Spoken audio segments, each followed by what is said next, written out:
Halo Sobat Basket, kembali lagi ke Haki TV Basket. Ketika melihat pertandingan basket, mungkin kita sudah terbiasa melihat catatan statistik para pemain yang biasa ditampilkan, seperti poin, rebound, atau assist. Namun, pemain-pemain yang akan kita bahas ini memiliki nilai yang jauh melebihi apa yang mereka tunjukkan di box score.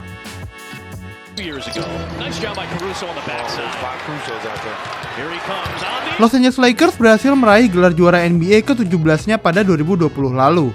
Semua berkat peran besar seorang pemain ini, terutama di sisi pertahanan. LeBron James dan Anthony Davis memang menjadi pilar dalam tim juara tersebut. Namun jika melihat lebih jauh lagi, peran Alex Caruso begitu besar dalam membawa Lakers juara. Ya, Caruso mungkin bukan pemain yang kerap mencatatkan angka-angka tinggi jika kita melihat catatan statistik. Namun ia memberikan keunggulan dalam sisi bertahan. Sebagai pemain berposisi guard, Caruso kerap ditugaskan untuk menjaga pemain-pemain lincah tim lawan yang beroperasi di perimeter. Dan ia melakukannya dengan level elit. Lalu, seberapa besar efek pertahanan Caruso di atas lapangan? Apakah kita bisa menilai permainannya dengan angka? Sebuah website analisa data olahraga, Bruin Sport Analytics, mengeluarkan sebuah artikel yang menghitung faktor-faktor tak ternilai atau residual dari seorang pemain. Dan dalam daftar tersebut, Caruso memuncaki daftar pemain dengan nilai residual tertinggi di liga, membuktikan bahwa apa yang ia berikan di lapangan sulit dicatat dengan statistik, namun memiliki efek luar biasa.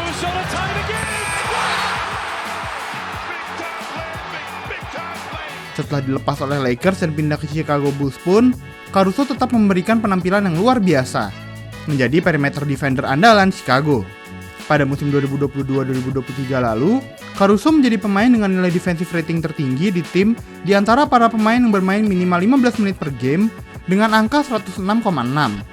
Dan pada musim 2023-2024, Caruso terpilih ke All Defensive Second Team.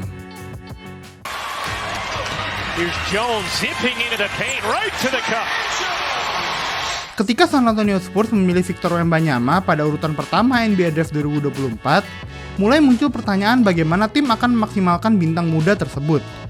Meskipun Wemby memiliki kemampuan playmaking yang hebat untuk seorang center, namun untuk musim pertamanya, tentu ia membutuhkan seorang playmaker lain yang bisa membuatnya mencapai potensi maksimalnya. Spurs akhirnya melakukan berbagai eksperimen, termasuk salah satunya adalah menempatkan Jeremy Sochan sebagai seorang point guard. Namun percobaan itu kurang berhasil. Sampai pada akhirnya, seorang nama yang berada di bangku cadangan Spurs naik menjadi point guard utama tim, yaitu Tre Jones. Jones mungkin memang merupakan pemain dari bangku cadangan, namun ia adalah pemain dengan kemampuan passing paling mumpuni di Spurs. Jika dibandingkan dengan Sochan yang aslinya memang seorang forward, Jones tentu menjadi pemain yang lebih natural menjalankan perannya sebagai point guard dan playmaker. Selama 2 musim terakhir pun, catatan statistiknya juga tidak buruk, membukukan 12,4 poin per game, 6,5 assist per game, dan keberhasilan tembakan mencapai 46%. Satu hal yang juga menjadi perhatian khusus untuk Jones adalah kemampuannya menjaga bola dan tidak melakukan turnover. Di antara pemain-pemain dengan rataan 6 assist per game di NBA, Jones menjadi pemain ketiga dengan rasio assist dibandingkan turnover terbaik di liga, di belakang Tyrese Haliburton dan Chris Paul. Selain itu, ia juga membantu Wembanyama menjadi pemain bintang sesuai dengan potensinya. Lebih cepat menemukan Wemby di area yang terbuka, dan membuat beban playmaking tak sepenuhnya dilakukan oleh rookie tersebut. Jones picks up this one. Here comes Wemby. There it goes.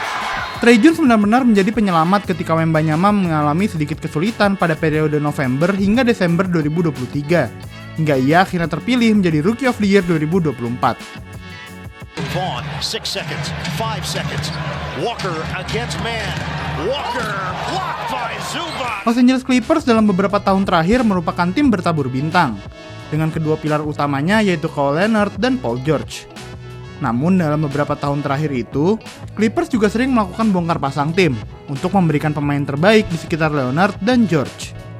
Pada tahun 2024 pun, mereka menambahkan 2 mantan NBA MVP ke roster timnya dalam diri James Harden dan Russell Westbrook. Dalam line-up penuh bintang tersebut, ada satu nama yang telah lama berada di tim dan posisinya tidak pernah tergeser oleh pemain-pemain yang datang ke tim. Nama tersebut adalah sang center Ivica Zubac, starter kelima di antara keempat bintang tersebut dan seorang pemain yang kurang mendapat perhatian banyak orang. Padahal, dengan statusnya saja sebagai seorang starting center di lineup Clippers yang telah ia amankan selama beberapa tahun terakhir, seharusnya sudah membuktikan bahwa ia memiliki nilai lebih di tim. Ada satu keahliannya yang benar-benar menjadi nilai tambah untuk Clippers, yaitu kemampuannya dalam mengambil bola offensive rebound. Dalam 3 musim terakhir, ia selalu berada hampir di puncak daftar pemain dengan offensive rebound terbanyak, yaitu dengan rataan 3 offensive rebound per game. Offensive rebound ini begitu penting untuk tim agar bisa mengambil kesempatan kedua dalam mencetak poin. Apalagi dalam tim yang penuh dengan penembak-penembak hebat seperti di Clippers. Tim dengan pemain seperti Zubac ini memberikan rasa aman bagi para shooters di timnya untuk melakukan tembakan. Mengetahui bahwa akan ada pemain yang bisa kembali mengambil rebound jika tembakannya meleset. Selain offensive rebound, Zubac juga bisa melakukan perannya dengan baik saat tidak membawa bola. Seperti ketika melakukan screen, pick and roll, dan sebagainya. About to the second quarter. I mean, 3 threes. Van Vliet to Brooks over Williams. Dalam seri Memphis Grizzlies menghadapi Los Angeles Lakers pada NBA Playoff 2023 lalu, satu nama muncul mencuri perhatian para pencinta basket.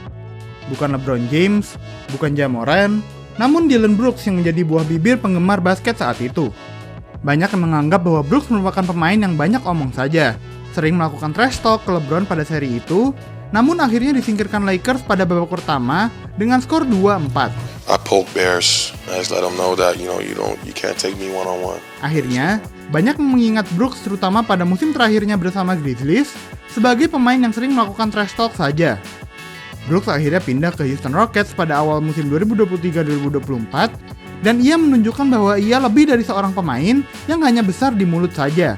Yang orang-orang kerap lupa, di luar trash talk-nya, Brooks merupakan seorang defender handal yang dapat dipercaya menjaga siapa saja dari tim lawan. Pada 2023, pemain asal Kanada tersebut masuk ke tim pilihan NBA All Defensive Second Team, membuktikan perannya dalam pertahanan sangat krusial. Bersama Rockets dengan tim yang lebih muda, Brooks sebagai seorang veteran di tim bisa menjalankan perannya sebagai defender dengan baik, tanpa dibebani banyak tugas dalam menyerang. Sehingga, kita mungkin baru saja melihat versi terbaik Dillon Brooks sepanjang karirnya. Ia mengambil tembakan-tembakan yang lebih efektif ketika menyerang, dan masih bisa menjadi lockdown defender yang handal. Ada pemain-pemain bernilai lebih lain yang kalian suka? Ceritakan di kolom komentar ya. Jangan lupa like dan subscribe ke channel Haki TV Basket agar tak ketinggalan video-video selanjutnya.